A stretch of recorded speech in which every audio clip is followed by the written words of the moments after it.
You're so welcome. Okay, roll call. Chair Curtis Hunt. Okay, looks like absent. Vice Chair Delana Harris. Absent. Board members Cindy Johnston. Here. Michael Kitsis here. Skip Thompson. Here. Horace Whitman. Here. And Jerry Wilkerson. Present. Okay, very good. There's always somebody in the crowd. Okay, now let's do the Pledge of Allegiance. Mr. Whitman, would you like to lead us in the pledge? Let's begin. I pledge allegiance to the flag of the United States of America and to the republic for which it stands, one nation, under God, indivisible, with liberty and justice for all. Thank you, sir. Next, we have the approval of the agenda. Madam Chair, is there anything about that, just as is? There are no changes to the agenda tonight. Okay. Second. Okay, we got a motion and a second. Oversight Board votes. Ayes? Aye. Okay, looks like that's unanimous. Next, we have approval of the minutes of December 16th, 2013 Oversight Board special meeting. Anybody needs to remember when they're there. If they were here, they're back in the packet. Move for approval. Okay, motion and a second. Can I hear the ayes? Aye. Okay, any noes? All right. There are no presentations, and we go to business. All right, thank you very much. Tonight we are asking for the board's approval of our 6th recognized obligation payment schedule. This particular schedule handles the months of July through December 31st of 2014, otherwise known as ROPS 1415A in Department of Finance language. Just as a reminder, the payment schedule lists the financial obligations of the former redevelopment agency related to contracts and agreements, our debt obligations, loans, or bond debt, and other miscellaneous financial obligations of the redevelopment agency. The payments are made using net property tax, and the administrative budget included on the payment schedule is limited under the law to 3% of the requested property tax to pay those payments, or $250,000 on an annual basis. The ROPS does need to be prepared on a format that's provided by the Department of Finance. Fortunately, this time around, it is the same format as the last ROPS, so that was a good thing. It needs to be submitted to the Department of Finance. It needs to be approved by the board and then submitted to the Department of Finance no later than March 3rd.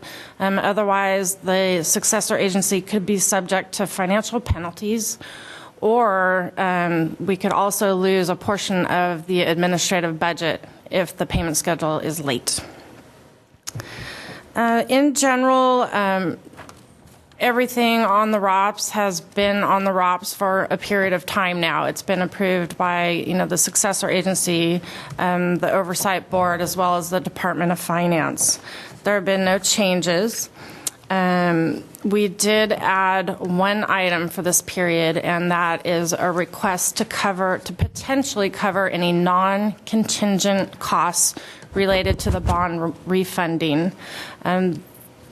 Reimbursement of these costs is allowed under AB 1484, and as part of, I believe it was the first resolution related to refunding the bonds that the Oversight Board adopted, it did include approval to request to have those costs reimbursed. So we did have a figure on there for that. That is new. Also related to the bond refunding, the debt service payments that you're looking at on this schedule are actually reflective of the existing bond debt. And the reason for that is because the closing under the new bond is not scheduled until after this ROPS is due to the Department of Finance. So what will happen is when the bonds close, we will pay the actual new lower debt service payment, and then any monies we do not spend will be reconciled out of a future ROPS, or payment schedule, excuse me. So sorry, it's a little complicated. I'd be happy to answer questions on that. But again, it just, in brief, it reflects the existing debt as of today, but the payment that's actually made will reflect the new debt service payment, which will be lower. The administrative budget, which is an attachment to the staff report, attachment 2, lists out our administrative budget. The administrative budget pays for the costs of winding down the redevelopment agency as the successor agency. And those are costs that are incurred by the city of Vacaville. The successor agency staff are city of Vacaville employees. Salaries are designated by the different memorandums of understanding the city has with employee organizations. So these figures cover costs of, doing the oversight board, supporting the oversight board, running the oversight board meetings, finance department work, salaries, computer costs, et cetera, the operations costs to wind down the former redevelopment agency. The dollar amount based on the requested dollars to pay the payments for the agency is $223,454 for this 6-month period. Truly, these amounts don't cover the full costs, and the city picks up any remaining costs that aren't covered by that amount, because there's a lot of work involved in winding down the redevelopment agency. We did submit the draft to the Solano County Administrative Officer, the Solano County Auditor Controller, and the Department of Finance. That's required under the law. And the Solano County Administrative Officer can dispute an item on the ROPS. If they desire, they would let us know. And also, any approval by the Oversight Board must also be approved by the Department of Finance. Attachment, I didn't talk about attachment 3 yet, just briefly. It lists the items that are no longer on the ROPS. So we have been plugging away and retiring, as the Department of Finance is calling it, retiring different obligations. So attachment 3 includes a list of those obligations that have been retired. Several have been retired just since the last period, the majority of which were agreements to reimburse property assessments related to some auto mall deals that the redevelopment had entered into before the dissolution. So those are retired. As you know, we were able to pay the school district some monies that we owed, and that was a one-time payment. So one-time payments are retired immediately. And I think I've covered everything I wanted to cover this evening. And again, I'd be happy to answer any questions you have. And also, sorry, to my right is Connie Donovan. She is preparing the payment schedule with me, the last one and this one as well. So she's kind of taking over and taking on that task. So she's here to also help with any questions that you have. Thank you. Do any of the board members have any questions? Ms. Johnston? Yeah, I'd like to ask a question that maybe is better served under the, maybe when we're talking about what's going on with dissolution update in regards to the, in regards to the calculation for repayment of the CRAF payment for affordable housing, because I think that that's something that folks might need to know a little bit about. Sure. Okay. The repayment of the Supplemental Education Revenue Augmentation Fund is were allowed to make a loan repayment, under AB 1484. It provided for that repayment. However, there was a timeline when that repayment could begin and a very specific calculation of how that payment could be determined. So the way that it's calculated is by comparing the base year of fiscal year 12-13, they're calling that the base year, to the 13-14 fiscal year. And what has to happen is that the residual tax increment payments that go to the taxing entities after pass-throughs, after the county takes their administrative fee, after the payment schedule, whatever's left of tax increment is distributed to the taxing entities. That amount needs to go up between the base year and the 13-14 year. Any difference there divided by 2 would equate to a loan repayment to the housing fund to do affordable housing activities. Well, unfortunately for us, and I'm assuming for many other cities, the calculation for this period didn't result in an increase in those payments to the taxing entities. So for the fiscal year 13-14, the payment actually went down from the base year. And I believe the reason for this is because of those one-time payments that we had, such as the Creekside settlement, if you remember that. We had 2 pretty big payments, and the school district payment, for example, is another that was about $250,000. So it actually, the amount that was distributed went down about $560,000 from the base year. So again, there is no funding for affordable housing. Without that funding, affordable housing activities in the community could end at any time. There's just no funding source for that. We are hopeful, barring any unknown one-time expenses, and as our bond debt payments are going down and one-time payments are eliminated, we've been retiring debt. Maybe the next fiscal year we'll see that difference, and a small payment may go to the housing. But that remains to be seen, and we can't look at it again until 15-16A. So July to December of 2015. We have to have a full fiscal year to make a comparison to. So.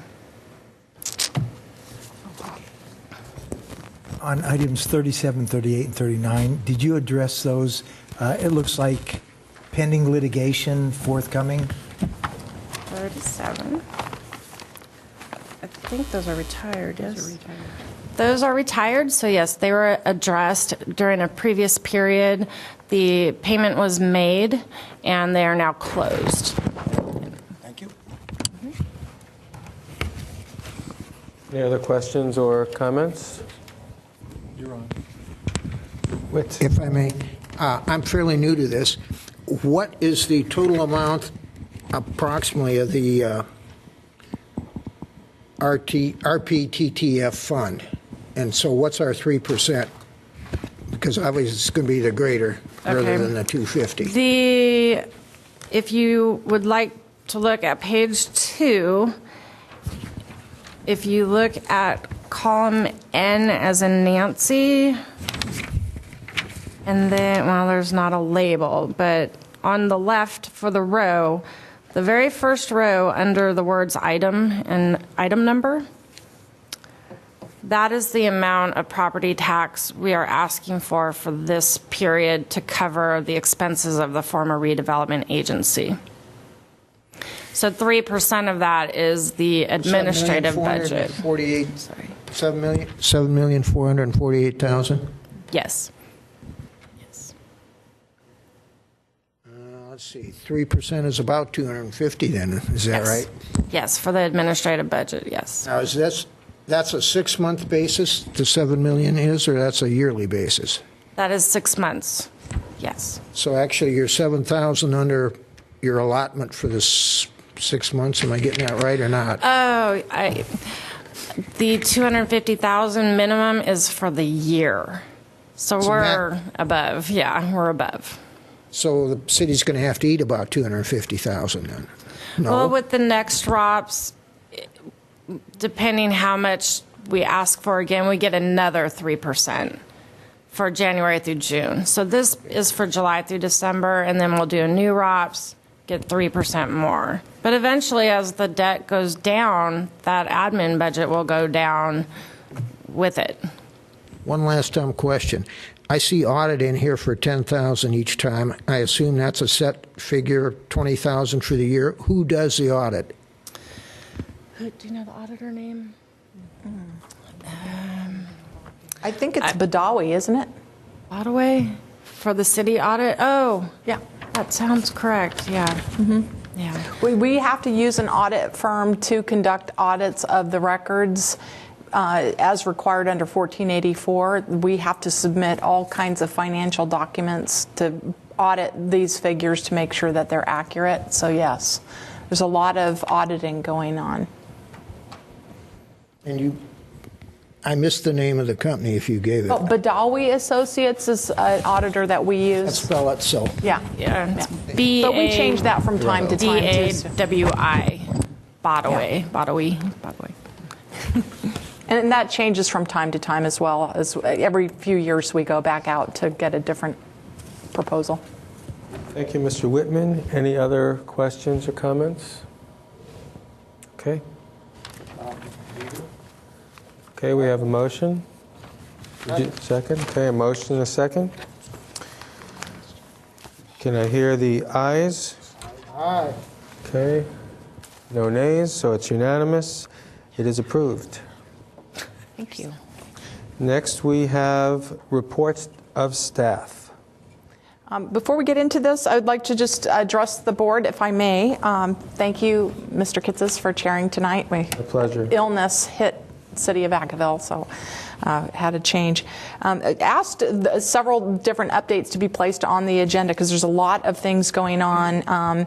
And we think that you're going to be asked lots of questions from our community members, what's happening with the parking lots downtown, what's happening with the bond refinancing. And so we're going to just run through those briefly. Feel free to answer any questions. If we don't have the information available, we'll get it out to you. But we think that while your formal activity level on tonight's agenda is really small for the ROPS, our communication to you about what's happening with the rest of the picture, I think, is really important because we're getting to that point now where we're administratively, the ROPS is we're getting really good at making sure we get that done. Connie is transitioning in to help with that process due to the fact that the administrative budget is so low that we don't have enough staff to support all the activities. So Connie's stepping in and helping us. And she is the one that prepares the budget for the city every year. So she's great with numbers and has been working with the team for a while.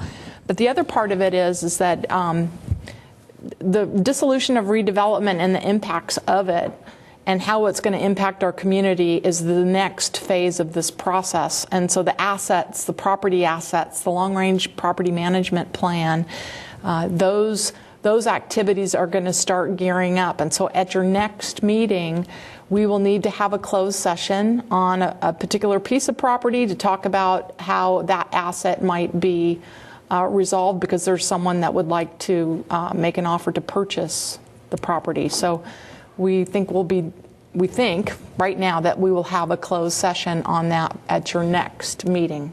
So I just wanted to make sure you knew some new things are happening, and so you might see an uptick in activity. Okay, so turn it up over to Emily. Thank you. May I get a copy of the same thing everyone else has, please? Thank you. So it sounds like you're fine as you're doing the presentation for people to just ask questions as we go as opposed to waiting, yes? Yes. Okay. Yeah. Again, if I'm not addressing what you'd like to know, then just ask. And if I don't have the answers tonight, I'll apologize in advance, but I will definitely get the answers to you as soon as possible. Yeah, sure. So the first item on here is related to the impact of the recent sales tax clawback. And I typed something up. You might want to explain what the clawback is. I will. Because we have some new members here. Within AB 1484, it allows the Department of Finance to mandate that the sales and use tax of a city be taken away if a successor agency does not complete certain requirements under the law. So the requirements are to pay the July true-up payment from 2012, to pay out all of the housing cash, and to pay out all of the non-housing cash. So fortunately for the city of Vacaville, all three of those tasks were completed, so we're not under a threat of that sales tax or use tax being taken away. However, many other cities didn't complete those tasks, and the Department of Finance did mandate that their sales and or use tax be taken away. So the League of California Cities sued the state over that issue, arguing that it was unconstitutional under Prop 22 to take those taxes away from the local entity and basically gets redistributed to the taxing entities. So the court did determine that that provision was unconstitutional. However, I did hear, and I wasn't able to Google it and document, but I did hear appealed. They did appeal. The state appealed that decision. The League of California Cities also asked that the court look at the ability of the Department of Finance to take away property tax from cities, which is also its penalty provision in AB 1484. For if those same tasks are not completed, they can either go after sales and use tax or property tax. And they declined to look at that issue with this case because it had not been threatened, or it had not been, the Department of Finance had not threatened or taken away any property tax, so it wasn't ripe. They also didn't rule on whether there is an unconstitutional delegation of authority to the DOF. And they also didn't rule on whether the DOF has violated the Administrative Procedures Act. And again, the court just said that it's best addressed in a lawsuit by a city who the DOF has taken a specific action on, and then the city or cities could sue regarding that action under those two premises that it's unconstitutional. So again, fortunately, the city of Vacaville is not under a threat of any of the sales tax, use tax, or property tax being taken away, but that's a hot ticket item. People are wondering how another court case would go related to property tax, and now, as of yesterday, we have to wonder what's going to happen with that appeal. So that's underway. If there are no questions, I'll go on to 8B, which is the redevelopment agency dissolution update under reports to staff. Thank you. I wanted to mention a couple legislative actions that are being looked at, or other actions that are being looked at. There are a couple of attempts out there to revive redevelopment agencies. One is an initiative. They do still need to obtain over almost 500,000 signatures, but that would enable the city council, to adopt a resolution to reinstate the redevelopment agency. The dissolution process would stop. There are new provisions in there, such as minimum percentages of tax increment that would go to the school districts and other taxing entities. So it's a tweak of redevelopment law, but it does give the ability for the tax increment financing. That is called, in case you'd like to know, the Jobs and Education Development Initiative. There's also a draft bill out there, AB 2280. The California League of Cities is helping to draft. It's not done. It gives tax increment authority and redevelopment authority to disadvantaged communities. There will be a pretty restrictive definition of blight, and I have not been able to delve into the bill myself to read it and get all the details, so that's just a summary that I've read about it. A bill that was recently passed, this is actually law now, is AB 471, and it clarifies for the dissolution process a few things, which is pretty good. It clarifies that amounts on the ROPS can be for payments outside of that ROPS period if a lender requires it. So if a lender says, you need to have a reserve of 3 months payment in the bank and keep that replenished, you're able to request the 3 months or a year, within a ROPS period, even though that payment won't be made during that period. So that's a good thing. I think agencies have been doing that, but now it's codified in law. So that's very clear to the Department of Finance, so that the Department of Finance won't be denying those requests. It also, How could a lender change the terms of an existing contract to require some midstream payment? Well, the example that I'm aware of that comes to mind is related to bond debt service. The lenders do ask that your March and September payment be ready and available in March.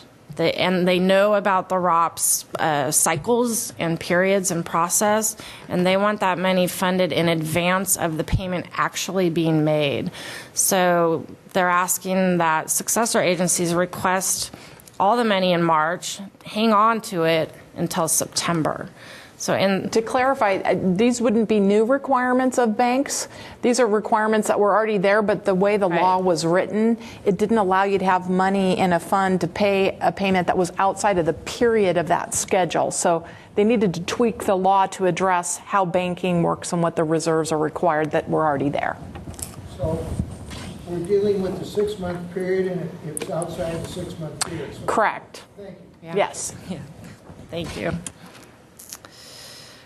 It also clarifies that a successor agency can use reasonable estimates to determine the amount that they're asking for. A really good example is property maintenance. The successor agency owns properties. They're going through the property management plan process, but we have to maintain them. We've got to cut down the weeds so no fires occur. People occasionally will dump illegal dumpings onto the property. We need to clean that up, et cetera. So, we have good estimates based on past, practices and experience, but we don't know the exact dollar. And again, we've been doing that, but this clarifies that it's definitely allowable, and the Department of Finance can accept that and cannot deny it. There is some language about disposition of property. Right now in AB 1484, it says property can be disposed of to a city if it's identified in an approved redevelopment plan. And the new language clarifies that a redevelopment plan can be a community plan or a 5-year redevelopment implementation plan. So I know no one was quite sure what is a redevelopment plan, because redevelopment agencies created a lot of plans. So it gives some clarification on that. And then finally, just a note that it also allows infrastructure financing district projects to be within redevelopment project areas. So that was previously not allowable. And with, the infrastructure financing district legislation trying to get through the process and be implemented. It provided some clarity on that. And then Mr. Steinberg is working on a bill, Senate Bill 1129. Apparently, his staff has had a few difficulties working with the Department of Finance staff.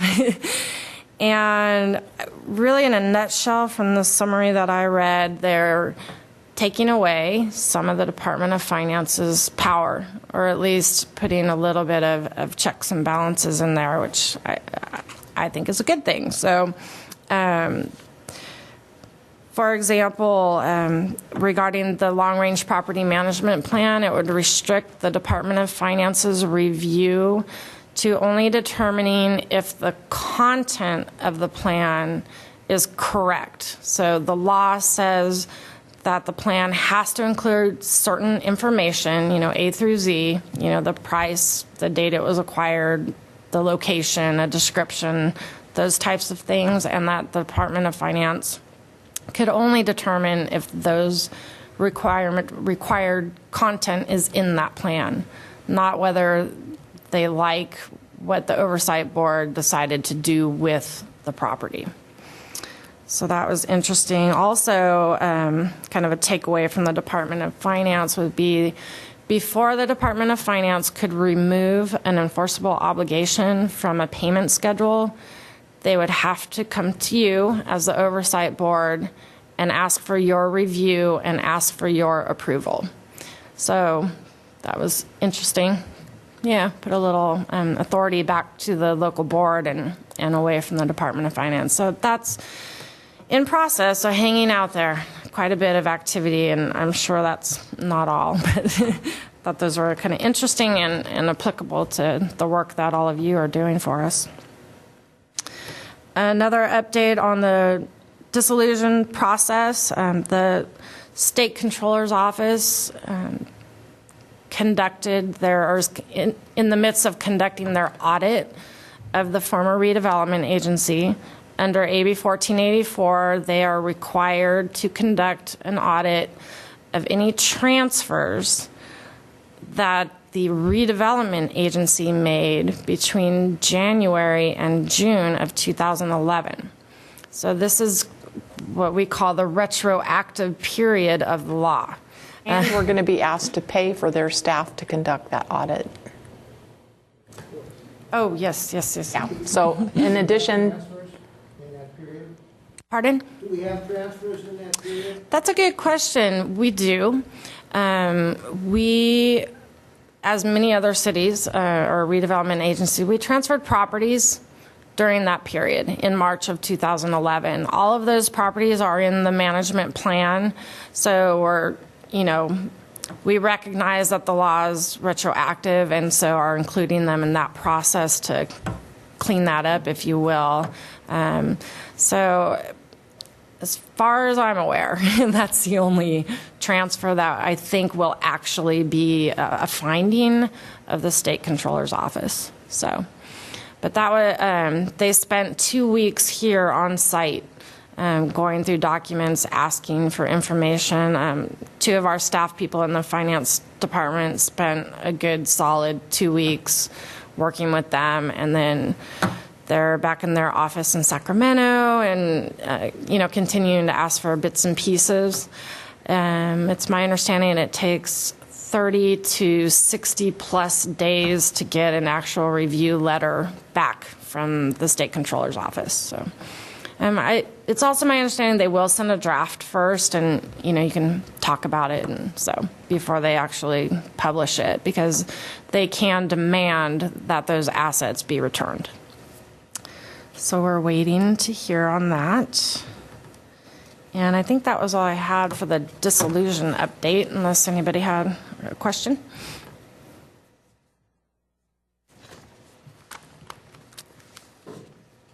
Okay, looks like no other questions. What?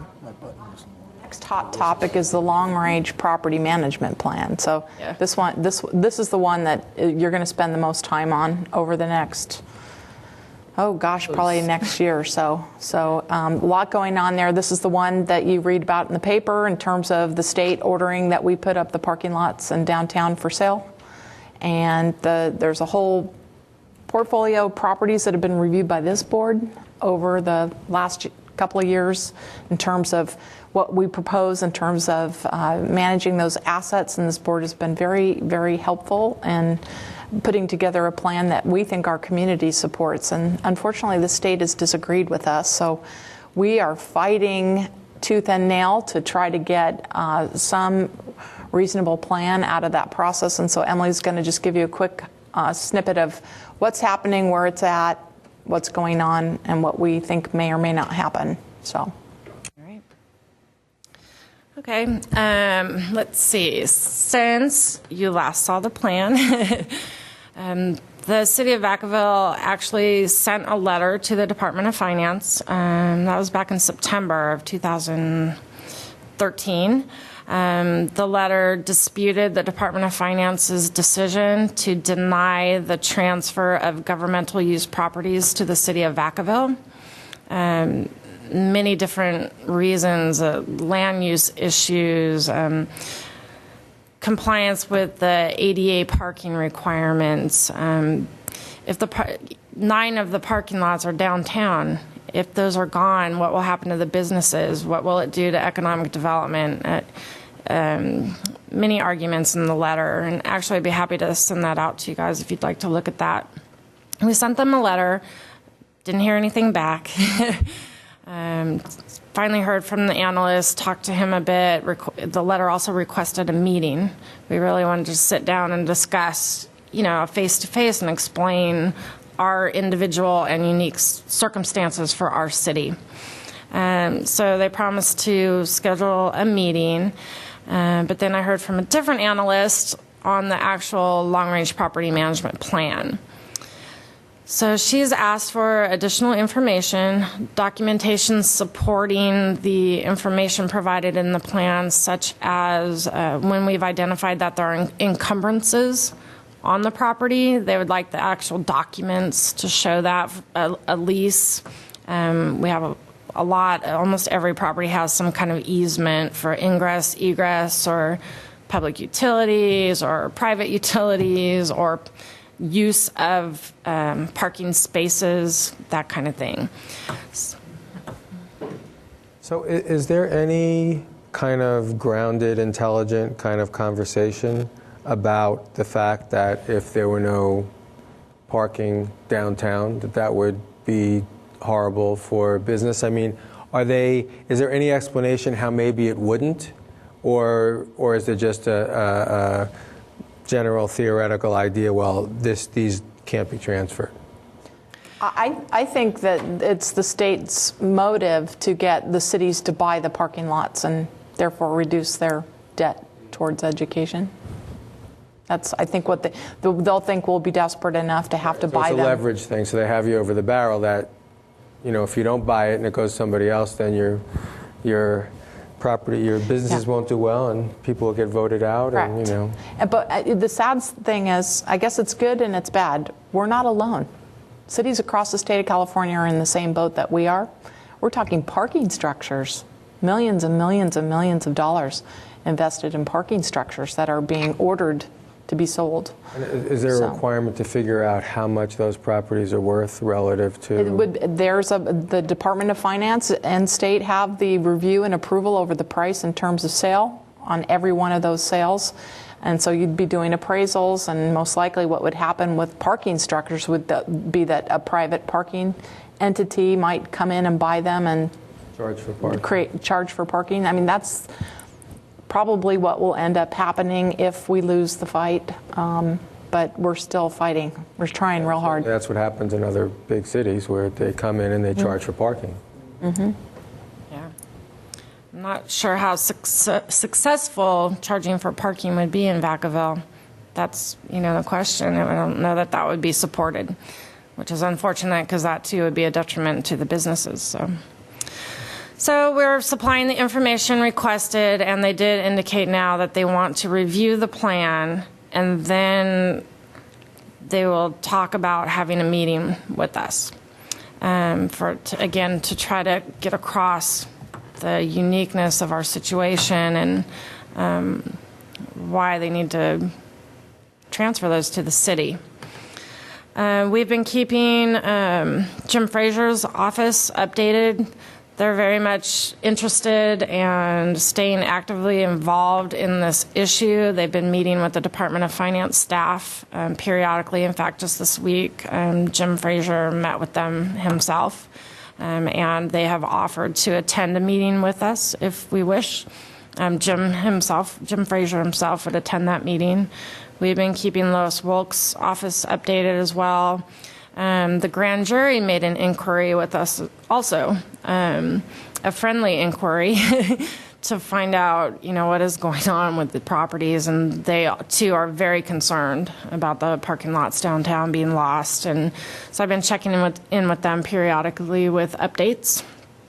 And again, they don't have a date or deadline to complete their review. So I don't know when the process will be complete or when that meeting may happen. The information I'm to provide is due next week, but they're going to be getting a rush of payment schedules in, and they're on statutory deadlines for those processes. So I don't know if they'll put the plans to the side again, or if they'll keep plugging away at those reviews and get that done.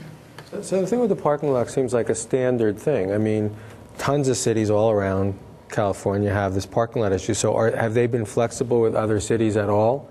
So I've been hearing that they've been ruling against cities, but it depends on certain situations. Yeah, it's really been dependent upon unique situations. I know what kind of unique situations make a difference? In a couple incidents, cases I know of, there was an assessment district that the property owners had been continuously paying an assessment towards the development of the parking lots.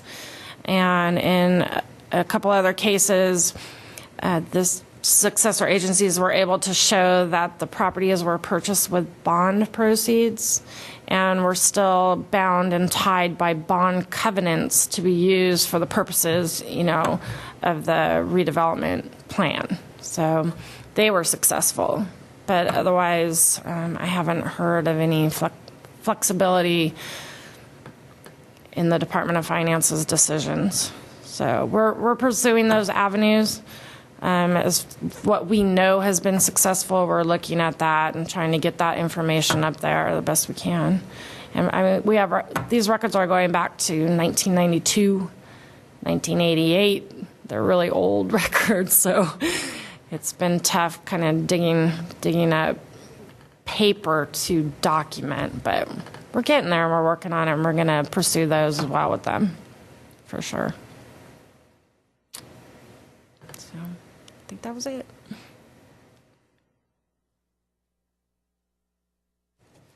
And do you want anything else on that? I think that was it on the property management plan, if nobody had any questions. And then the last one is bond refinancing. But before she gets started, I'd like to say thank you to the staff and to the board for the special meetings that we had to have to complete that process of administration to allow that bond refinancing to go forward. DOF did call up that decision and reviewed it and ultimately gave us an okay to proceed. So that was good. And just today signed a final letter on instructions for the parties selling the bonds. As of today, they think it's possible that we might actually get a rate more favorable than we had anticipated. So that's really good news, because that means a better deal for everybody and that we're saving a lot more money on our interest expense. Emily, there's been so much paperwork that had to be done on this. We had so many hearings with the City Council, the Oversight Board, the paperwork on this process has just been phenomenal. So I'm really glad to see that we're coming to the tail end of that process. Anything else you want to add on that? I don't think so. I did want to mention, the rating that was received was A which was really good because that's what all the estimates were based on. And there's some, you don't know with all the disillusion and everything what's going to happen, but a rating of A was provided. So, yeah, pricing is tomorrow morning, so we'll know, late morning where we're at exactly. But again, the market's great, and they think the rates will be better than we had reflected in the analysis that you had looked at to make your decisions. And there's not a lot of supply. In fact, for a long time, there was no supply of municipal tax increment bonds, but no supply, big demand. I was on the phone with Vanguard this morning. I don't know if you've heard of Vanguard. I guess they're a big investor. So there's eyes out there looking at them and interest. So it's exciting. And as Laura said, they're really anticipating a much bigger savings than we had originally thought. So we'll let you know next month. And that's it.